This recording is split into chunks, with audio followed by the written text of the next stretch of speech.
Well, good evening. It's 7 o'clock, and we'll begin the Cunningham Township meeting as the clerk approaches the dais. Will the clerk please call the roll? Trustee Emmons. Here. Brown. Here. Hazen. Here. Jacobson. Here. Miller. Here. Roberts. Here. Wu. Here. And Chair Marlin. Here.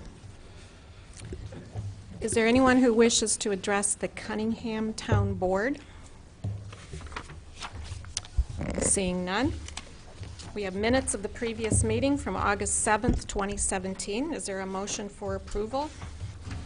I'll move approval. Second. Moved by Bill, seconded by Aaron. Are there any corrections to the minutes? I have some changes I'd like to propose. Item 7A says it's a motion to approve the tentative budget. It was not. That's what was on the agenda, but that was corrected. It was a motion to designate the document as the tentative budget and appropriation ordinance for fiscal year 2018. Also, on item 7A, the same item, and 7B and 7C, I recommend that each of those indicate that they were passed by unanimous vote. I think it's somewhat confusing the way it's written, and that would make a better record to indicate that those were all three by unanimous vote. Did you get those corrections, Charlie? Okay. Any other corrections to the minutes? Okay. All those in favor, please say aye. Aye. All those opposed, same sign. Okay. These minutes are approved as corrected. Committee to verify bills. Danielle? Yes, good evening. So I sent you bills by division as well as detailed bills. The total for the town fund comes to $38,977.58. The total for the general assistance fund comes to $25,261.55. Happy to take any questions. Any questions for Danielle? Well, Dennis? just a comment. And, okay, these are the town funds you're talking about, but I was looking also at the general memo of the budget. Are you going to talk about that a little bit later? Mm-hmm. Okay, I'll wait for that to happen. Yeah. Is there a motion to approve the bills for the town fund and general assistance fund? So moved. Seconded. Okay, moved by Jared, seconded by Dennis. Any further discussion? All those in favor, please say aye. Aye. All those opposed, same sign. Okay, that motion's approved. Thank you. I'm going to pass around this for your signature on the town bills, and it should go to Charlie. So reports of officers. I just put on your desk this evening, you'll see a white piece of paper with my name on the top and a little pink, lovely pink piece of paper. We're going to talk about the budget. The list of changes, just to make it super easy for you, there's a complete list of changes, very easy to read line by line, and any changes you will see here between the tentative budget and the final budget. There was a request for statistics. I'm still working on visualization of statistics, so I hope to improve this with time. But as of today, we have 40 general assistance participants. 16 are on community workfare. The rest are exempt due to disability or a medical issue that's documented. We have 28 participants applying for disability. That would be SSI or SSDI. We did have recent closures of cases. Many of these are good news. So we closed 7. So it used to be 47. We're now down to 7. Excuse me, it used to be 47. We're down to 40. Of the 7 who we closed, 3 got jobs. We helped all of them. 2 got on disability. 2 got temporary aid for needy families. And 1 was closed due to non-cooperation. We have 8 pending applications We like to keep that number low, so I think that's a good number. And we have 29 advocacy clients. Those are clients who are not participants on general assistance but are receiving support. 15 needed utility assistance, 14 for housing and rent assistance, 5 had other concerns. We had 3 wheelchair issues, some safety issues, and medical help. In some cases, they had more than one issue. That's why it does not add up to 29. I have included our new application cover sheet. This is a super brief and informative way of describing our programs. Right now, we have 2 programs, general assistance and advocacy, and I've laid out very clearly the criteria for participation in general assistance. We have a book that's this thick, so obviously this is not all the criteria, but this really covers like 98% of what walks in the front door. I wanted you to have this so that you can be informed and help your constituents access services at the township. You'll see at the bottom information about advocacy, and then we added our discrimination clause. So this essentially is the sheet that goes on top of the application. We're in the process of creating outreach materials, which will be simplified versions of these. I will share those with you when I have them designed. They will be beautiful and full of rainbows. Just a few success stories. A woman called her office in June. She had a broken wheelchair. This happens a lot because Medicaid only pays for 1 wheelchair in 5 years. We located a used electric chair at Habitat Restore. Our advocate did. We worked with the faith community to purchase it since we did not have the ability to purchase it yet out of town funds. We're looking at establishing an emergency assistance program. They had also needed a new battery, so we were able to get money from the faith community for that. Our advocate picked it up, worked to adjust the wheelchair, and the participant called us a few days later to say, I just wanted to call to say I was able to take my wheelchair all the way to visit friends this morning. She was thrilled. That's the only reason she called us, just to let us know. We also had a man come in about 10 days ago and lost his longtime job because of a life-threatening medical condition. He was about to lose housing. He was GA eligible. Quickly, we bumped people up who are in emergency situations, so we were able to move his paperwork pretty quickly. We worked with a partner organization on rental assistance based on his GA income. So he's only paying he's paying a third of his GA income for rent. We also help review his Social Security application. That will probably take longer. Sometimes it can take 3-4 years. Instead of being evicted September 5th, which would be his eviction day, which is, I just realized today, he was able to stay in housing thanks to GA and his housing voucher. Stay tuned. Next month, I will have a document brochure that we produced about food resources. It's a comprehensive list of how to make your food stamps stretch for the whole month. If you're an Urbana resident, and it does highlight the Market in the Square, which gives you 2-for-1 on food stamps, which is a really great program that the city of Urbana runs. Thank you so much for that. And with that, I'm finished with the officer's report. Any further questions? Eric? Yeah. So one is a tiny question and the other is more substantive. Well, first, thank you for these, very, very complete reports. It really gives us a good idea of what's going on. But I do notice that the recent terminations, the different categories of the terminations add up to 8 rather than 7. So I wondered that because I thought only one person was terminated for TANF, and so I was like, wait, it says 2. So it was one person for TANF. one That was person a for TANF, typo. okay. Mm-mm.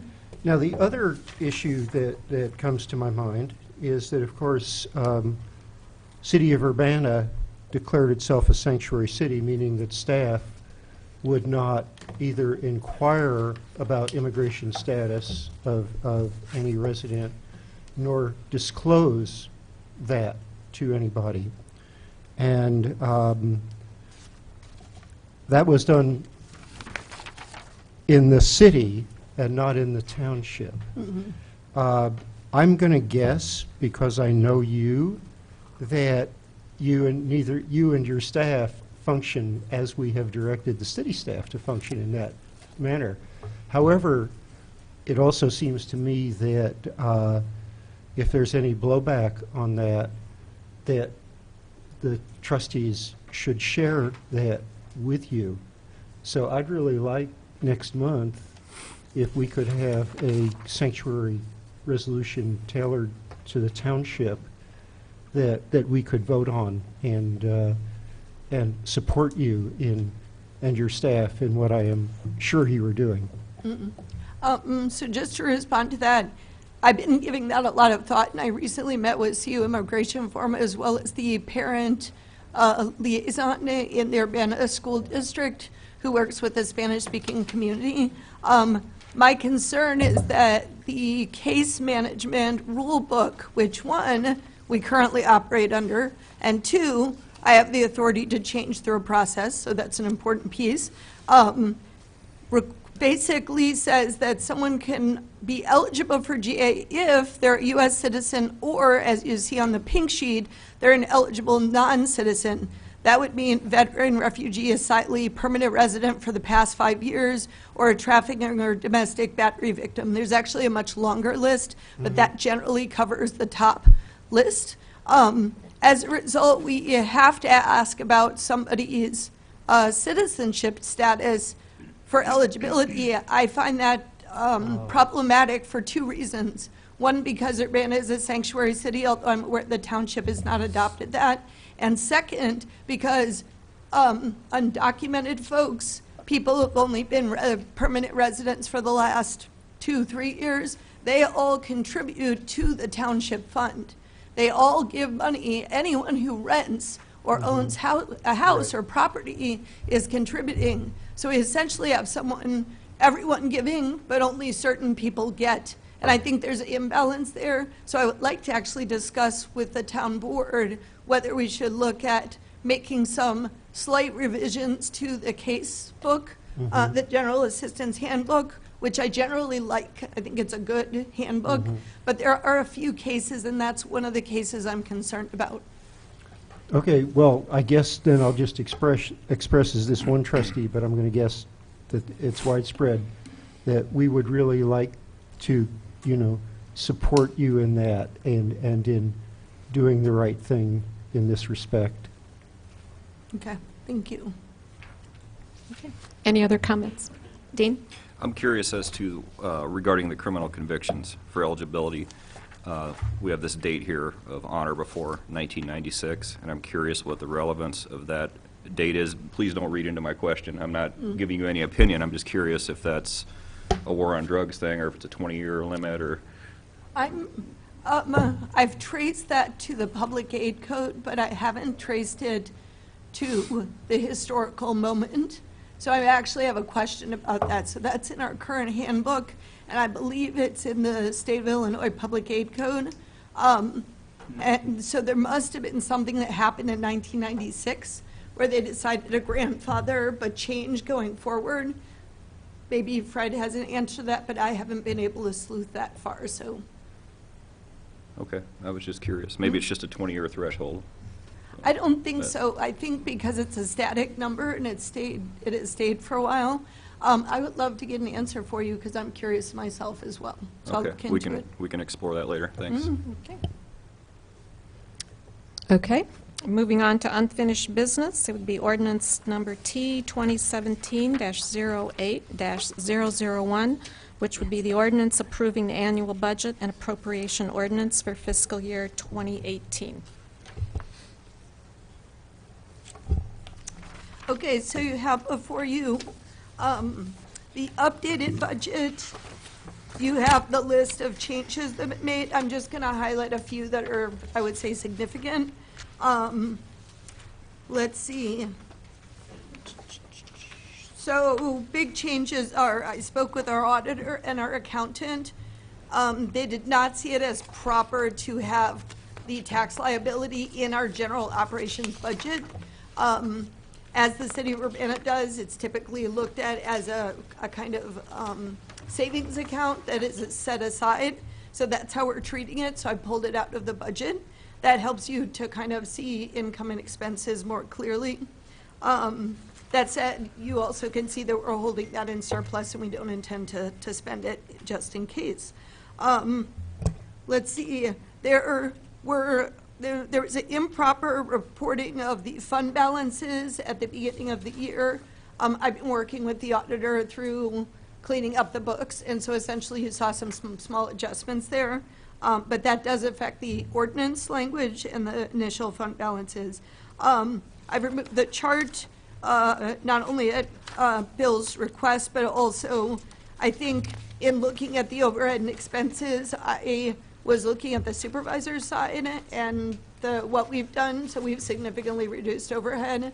I think that what in terms of what we're really looking at is the balance between overhead and programs. So I removed that and basically have reflected in the narrative that we're now using our overhead properly. And I am looking at decreasing overhead across the office. So you will see that in the new year.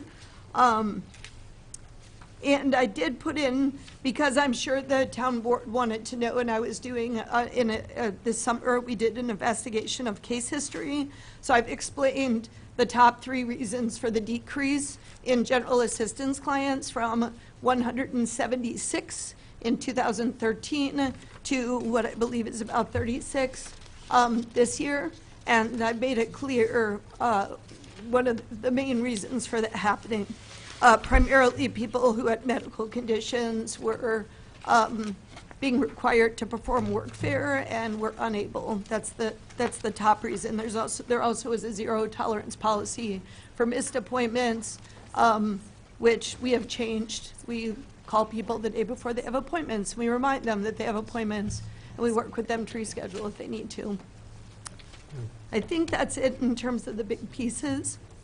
Any questions about the budget?